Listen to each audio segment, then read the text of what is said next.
Allister Coetzee will need to consider making calculated personnel changes as the Boks aim to maintain a proud home record against the Wallabies, writes Craig Lewis in Bloemfontein. The Boks slipped into the City of Roses on Sunday, having had more than a week to digest what went wrong during their 570 thrashing at the hands of the All Blacks on 16 September.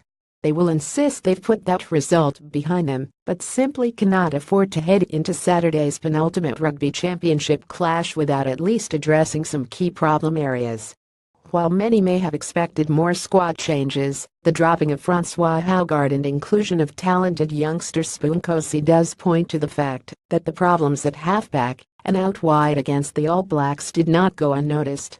The good news for the Boks is that first choice scrum half Ross Cron should be over the illness that kept him out of the clash against the All Blacks, with his return to number 9 sure to add a bit more fluidity to the Springboks' play.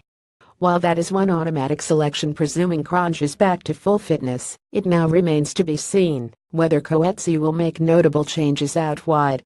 Virtually to a fault, the Boks coach has remained fiercely loyal to his originally selected players, but Raymond Rhule surely exhausted his final lifeline during a horror showing against the All Blacks, where he missed as many as 9 tackles.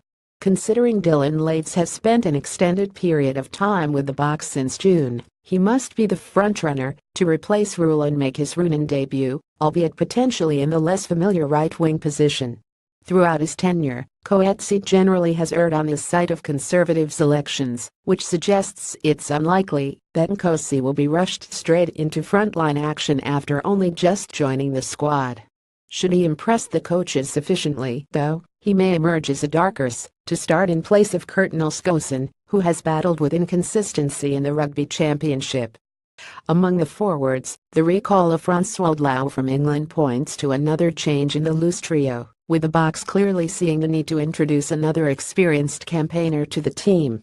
Should Lau start at open side flank, Allister Coetzee would be expected to move to number 7, with Uzair Kassem and Jean-Luc Dupreez possibly vying for the number 8 jersey. Similarly, consideration will need to be given to whether Pieter-Steph du Toit or Franco Mostert should be entrusted with the number 5 jersey, while Wilco Lau or Trevor Nyakane may well be considered ahead of Ruan Dreyer at tight head prop.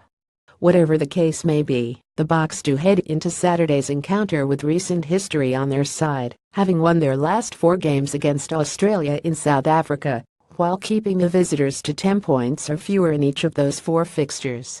The team to face Australia will be named on Thursday at 1400. Also read Wallabies must be smarter photo Michael Schiangalo images, what Nick Mallett had to say on SuperSport about the Springboks' humiliating 570 defeat against the All Blacks in Albany. The Springbok coaching team, as well as the players, must be held accountable for the worst test performance in South African rugby history, writes John Cardinelli. Allister Coetzee and Brendan Venter's comments since the Springboks' record 570 loss to the All Blacks are as concerning as the performance itself, writes Simon Borkhardt.